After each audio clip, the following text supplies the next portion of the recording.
de façon à ce que le produit ait le temps d'agir. Les petits-enfants, souvent, lorsqu'ils vont tirer la chasse des toilettes, ils ont toujours la tête au-dessus des toilettes. On sait très bien que l'eau des toilettes est chargée en microbes. On conseille toujours de rabattre l'abattant des toilettes et après de tirer la chasse.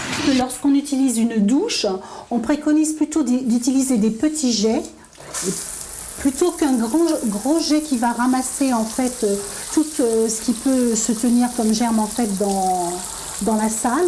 Donc, au niveau des serviettes, au niveau des serviettes de toilette, des gants, que ces serviettes puissent être séchées rapidement. Donc ici, on voit qu'elle est directement sur un chauffage de façon à ce que ça sèche rapidement. Sinon, si vous avez une salle de bain avec une fenêtre, de façon à ce que ce soit aéré pour que le linge de toilette soit séché le plus rapidement. Ce qu'on préconise, par exemple chez les petits-enfants, c'est toujours d'utiliser des jouets qui sont fermés, c'est-à-dire des jouets sans soufflet, de façon à ce qu'ils puissent être facilement désinfectés, des petits jouets plastiques, facilement désinfectables et en plus sans soufflet pour ne pas avoir d'eau à l'intérieur du jouet qui serait justement source de contamination puisqu'il y aura des germes qui se multiplieraient à l'intérieur et on ne peut pas nettoyer. La cuisine aussi est un milieu où les germes ont tendance à se multiplier. Par exemple, au niveau de l'éponge. L'éponge est un milieu très humide et en fait l'eau reste dans l'éponge. Et on préconise plus souvent d'utiliser plus des lavettes que des éponges. L'avantage avec ces petites lingettes, c'est que c'est jetable. C'est jetable, mais ça peut se conserver plusieurs jours. Et c'est que ça sèche, parce que c'est très aéré, ça sèche très très vite. Et donc, vous n'avez pas l'humidité en fait, qui va stagner à l'intérieur. Le Pio, ça se trouve où, selon vous? Alors, dans toutes les eaux stagnantes, oui. Si je veux me servir du robinet pour me laver les mains, etc. Donc, j'ouvre, je laisse. Vous laissez les couler.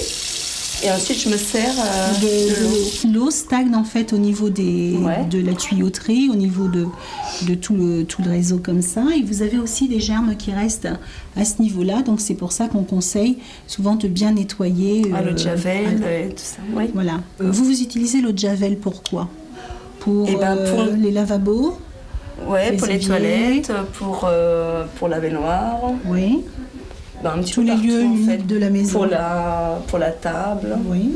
Pour le plan de travail derrière. Pour tous les plans de travail. Mais je lave pas tous les jours. Hein.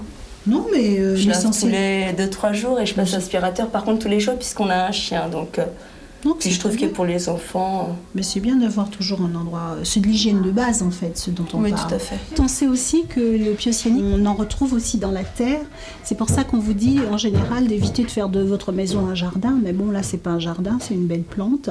Mais il faudra faire attention quand Pierre sera un petit peu plus grand, d'éviter qu'il joue dans la terre. Et surtout avec les bacs, vous voyez les coupelles comme ça où il y a l'eau. On peut avoir les aérosols, et là, c'est un petit peu plus... D'accord. Plus grand. Donc, on préconise plutôt des bacs fermés où il n'y a pas de vapeur d'eau qui peuvent vraiment être en contact direct avec l'enfant, quoi, pour ça. Et ce qu'il faut retenir, c'est vraiment revenir à de l'hygiène de base classique, c'est-à-dire se laver les mains après les gestes sales de la vie.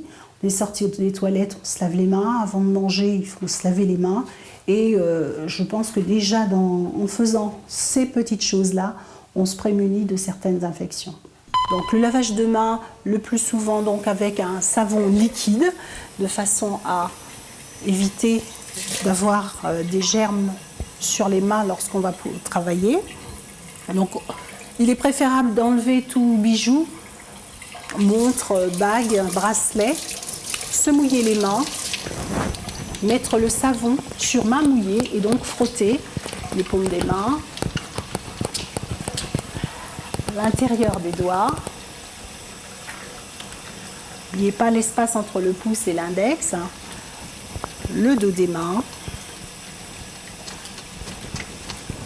les interdigitaux et les ongles. Faire comme ça. Les parents et les enfants doivent se laver les mains avant tout soin et plutôt utiliser du papier à usage unique pour s'essuyer les mains puisque on est plus garant de la propreté du papier que de l'essuie-mains qui va rester accroché et séché, humide dans une cuisine. Et Ça permet de refermer le robinet. Quand on annonce le diagnostic, l'une des premières choses sur lesquelles on va insister, ça va être le suivi, le rythme des consultations, mais la première chose qu'on va essayer de dire, c'est d'essayer de limiter l'infection. Et limiter l'infection, tout de suite, on rentre dans l'hygiène et on va donner une information un peu, je dirais, standard, mais qui sera perçue par les familles différemment. Il y a des familles qui vont carrément stresser au niveau de l'hygiène et dire ça y est, c'est interdit de faire telle chose, c'est interdit de faire telle autre chose. Et c'est ce qu'on ne veut pas, justement, qui arrive. Il y a des aménagements à faire, il y a une rigueur à avoir. Je dirais qu'il faut être plus rigoureux que d'interdire franchement des choses. C'est-à-dire d'être raisonné. On sait les milieux humides, et bien par rapport aux milieux humides, on va agir pour limiter au maximum. Au revoir. On a vu dans ce film plein d'informations qui nous parlent de la kinésithérapie et des aérosols.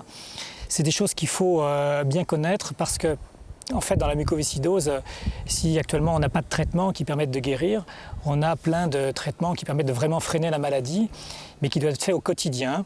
Et c'est ça qui paye. Plus on va bien faire ces traitements, bien régulièrement et avec une bonne technique, plus ces traitements sont efficaces. La mucoviscidose, c'est vrai que c'est une réalité.